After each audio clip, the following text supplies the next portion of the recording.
नमस्कार, मैं रचना शर्मा। चढ़ती कला टाइम टीवी देख रहे सभी दर्शकों का स्वागत करती हूं। आप देख रहे हैं हरियाणा के विशेष समाचार।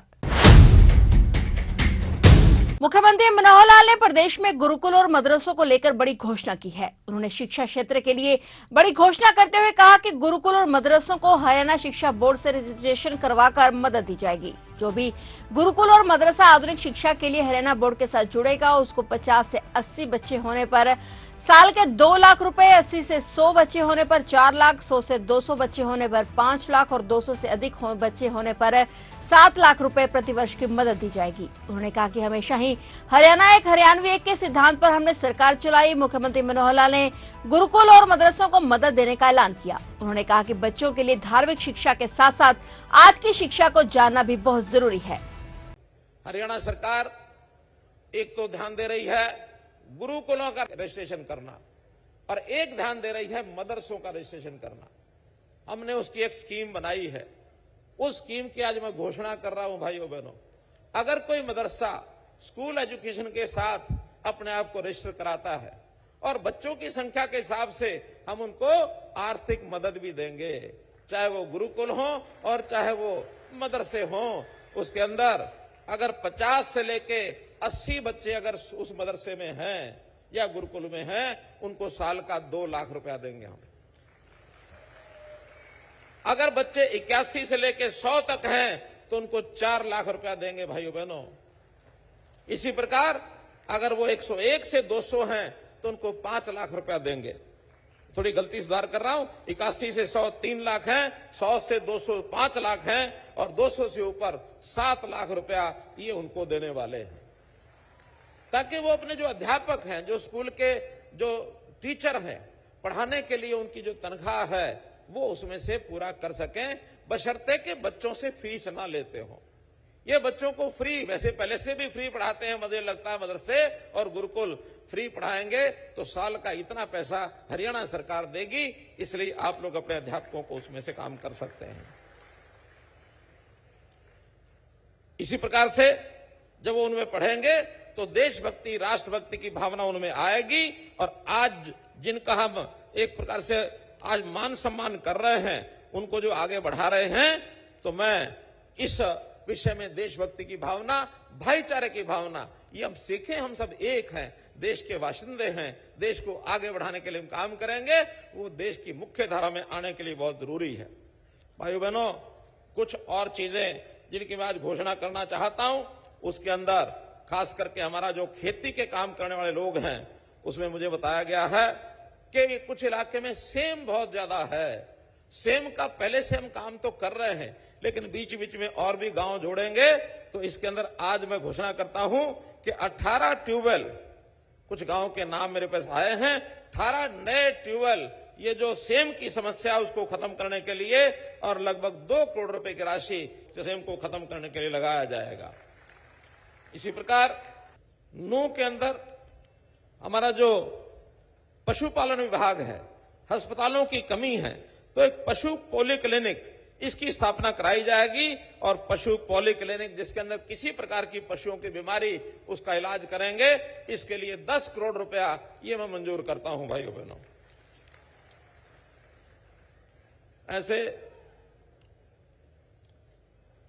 हमारा जो इरिगेशन का विभाग है, यानी सिंचाई का विभाग है, सिंचाई के विभाग में भी इंड्री ब्लॉक के अंदर हमारा जो नहर आधारित और सौर ऊर्जा संचालित जो माइक्रो इरिगेशन के प्रोजेक्ट हैं, इसके लिए भी 10 करोड़ रुपया वहां के लिए मंजूर किया जाता है। इसी प्रकार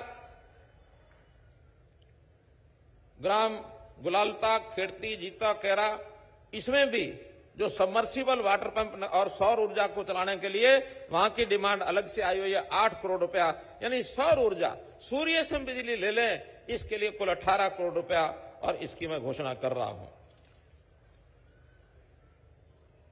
फिर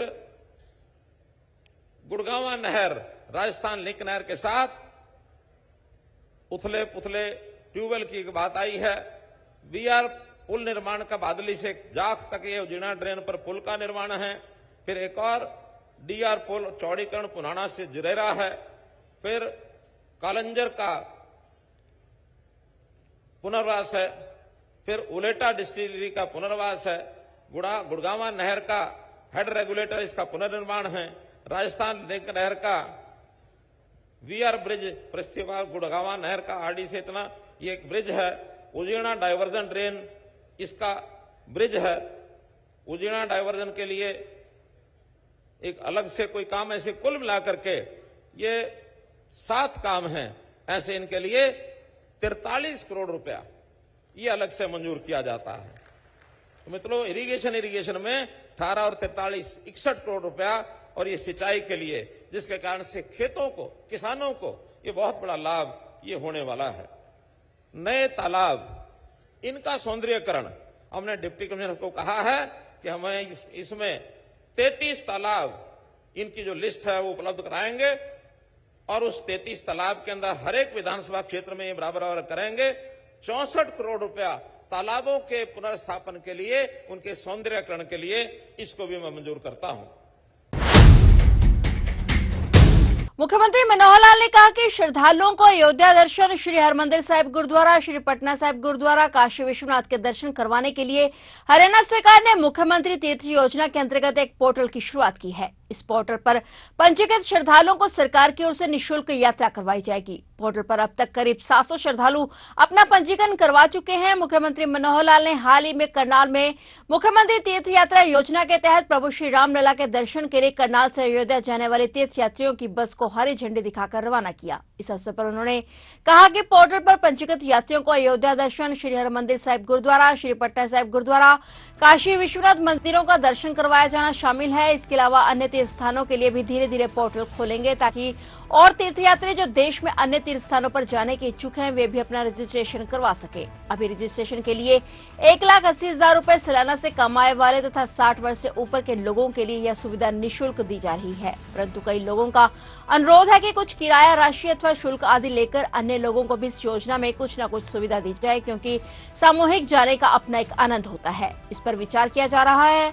मुख्यमंत्री ने कहा कि प्रभु श्री राम जी के जन्म स्थान अयोध्या में मंदिर बनाने को लेकर 500 साल पुराना संघर्ष था, लेकिन 22 जनवरी को प्रधानमंत्री नरेंद्र मोदी ने श्री रामलला के मंदिर की प्राण प्रतिष्ठा करके देश के गौरव को बढ़ाया है। लोगों की इच्छा थी कि वे अयोध्या जाकर राम मंदिर के दर्शन करें, इसलिए हरियाणा सरकार ने योजनाबद्ध तरीके से मुख्यमंत्री तीर्थ यात्रा योजना की घोषणा की, जिसके श्री गणेश बुधवार 6 मार्च को करनाल की पावन धरा से किया गया है।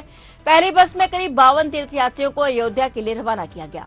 मित्रों, जैसा हम जानते हैं कि प्रभु श्री रामचंद्र जी के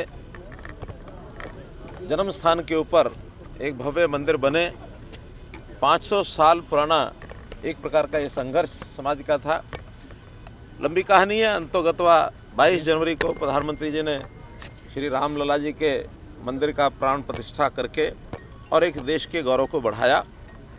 अब लोगों की बहुत बड़ी चाहत कि वहाँ उस मंदिर के दर्शन करने जाएं। हमने योजना बनाकर मुख्यमंत्री तीर्थ स्थान यात्रा योजना ये घोषित की थी, जिसका श्री गणेश आज किया गया है। आज उस योजना के अंतर्गत पहली ये बस, वोल्वो बस, जिसमें कितने 50 से ऊपर कितने 52 तीर्थ यात्री, उनको आज रवाना किया है।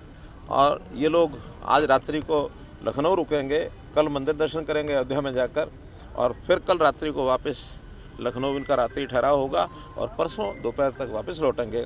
तो इसलिए इस यात्रा का श्री गणेश किया गया, शुभारंभ किया गया है। इसी प्रकार आगे अलग अलग स्थानों से बसों द्वारा या ज़्यादा संख्या होने पर ट्रेन भी बुक कराई जा सकती है, तो उस नाते से भी हम करेंगे। इसके लिए हमने एक पोर्टल खोला है, उस पोर्टल पर रजिस्ट्रेशन चालू हो गया है। अलग अलग स्थानों के लिए अभी 700 लोगों ने उसमें रजिस्ट्रेशन कर लिया है। उसमें अयोध्या जी के दर्शन भी हैं, उसमें श्री हरमंदिर साहिब गुरुद्वारा भी है, पटना साहिब गुरुद्वारा भी है, उसमें काशी विश्वनाथ का मंदिर भी है। अन्य तीर्थ स्थानों के लिए भी धीरे धीरे उसमें खोलेंगे, ताकि और यात्री भी देश भर में कहीं भी किसी स्थान पर जाने के लिए इच्छुक होंगे तो उसमें अप्लाई करेंगे। अभी इसमें कंडीशंस हैं कि 1,80,000 रुपये की इनकम के नीचे वाले परिवार, 60 साल से ऊपर के लोग, अभी केवल उनके लिए हमने फ्री किया है। इसमें और भी कुछ डिमांड आ रही है कि कुछ राशि किराया पैसा लेकर के और बाकी लोगों को इसमें कुछ ना कुछ सुविधा दी जाए, क्योंकि सामूहिक जाने का अपना एक आनंद होता है। हर कोई व्यक्ति एक टीम के रूप में टोली के साथ जाना चाहता है, उसका विचार कर रहे हैं। अभी हमने 1,80,000 रुपये तक और 60 साल से ऊपर के लोग इनके लिए फ्री यात्रा का आयोजन किया। ये हमने एक प्रकार की सरकारी योजना है जिसका शुभारंभ किया है। बाकी संगठन अपने अपने तरीके से योजनाएं बना रहे हैं, कोई ट्रेन के द्वारा, कोई बस के द्वारा। तो ये योजना केवल सरकार के माध्यम से चलेगी ऐसा नहीं, बाकी संगठन भी उसमें काम कर रहे हैं। मुख्यमंत्री मनोहर लाल ने कहा कि शहरी क्षेत्रों में केवल प्रॉपर्टी आईडी के आधार पर रजिस्ट्रियां हो, इस दिशा में सरकार प्रयास कर रही है। पहले चरण में सोनीपत और करनाल जिले को लिया गया है।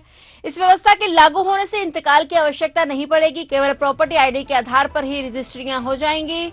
मुख्यमंत्री मनोहर लाल ने कहा कि शहरी क्षेत्रों में केवल प्रॉपर्टी आईडी के आधार पर ही रजिस्ट्रियां हो, इस दिशा में सरकार प्रयास कर रही है। उन्होंने कहा कि रेवेन्यू रिकॉर्ड में पहले अर्बन एरिया, रूरल एरिया के साथ एक और श्रेणी अदर एरिया का भी प्रावधान था। शहरी क्षेत्र में संपत्ति का रिकॉर्ड स्थानीय निकाय और ग्रामीण क्षेत्र में संबंधित विभाग द्वारा करवाया जाता था, लेकिन अन्य क्षेत्र का प्रावधान होने से एक लूप होल दे दिया गया था और इस अन्य क्षेत्र के प्रावधान के कारण पहले कुछ लोगों को किसी न किसी तरीके से रजिस्ट्रेशन करवा लिया करते थे, और लेकिन वर्तमान सरकार ने अब इस अदर एरिया के प्रावधान को खत्म कर दिया, इसलिए कुछ लोगों को तकलीफ होने लगी है। उन्होंने कहा कि प्रॉपर्टी आईडी केवल संपत्ति की पहचान है, लेकिन मलकियत का सबूत नहीं है। प्रदेश में चल रही लार्ज स्केल मैपिंग परियोजना के तहत शहरी क्षेत्रों में मैपिंग करवाई जा रही है और रेवेन्यू रिकॉर्ड के साथ सत्यापन होने के साथ ही यह डाटा प्रमाणित हो जाएगा। उसके बाद इंतकाल की आवश्यकता नहीं पड़ेगी, बल्कि प्रॉपर्टी आईडी के आधार पर ही रजिस्ट्रियां हो जाया करेंगी। ये बात ठीक है कि तहसीलों में रेवेन्यू रिकॉर्ड में एक पहले प्रावधान था,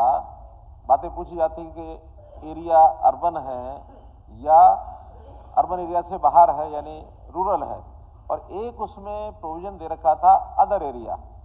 तो अगर तो रूरल है तो रूरल के हिसाब से रेवेन्यू रिकॉर्ड में जाकर के उसको चेक किया जाएगा, अगर अर्बन है तो म्यूनिसिपैलिटी से चेक किया जाएगा। वो जो प्रावधान अदर एरिया का था वो क्यों डाला गया, कब डाला गया, बहुत पुराना चला आ रहा है। तो कुछ लोग जिनकी शिकायत ये कर रहे हैं अदर एरिया में डलवा करके तहसीलदारों को एक लूप होल दिया हुआ था। अब उस लूप होल के कारण से रास्ते सब चल रहे थे, कभी शिकायत उस टाइप की हमारे विधायक महोदय ने कभी नहीं की।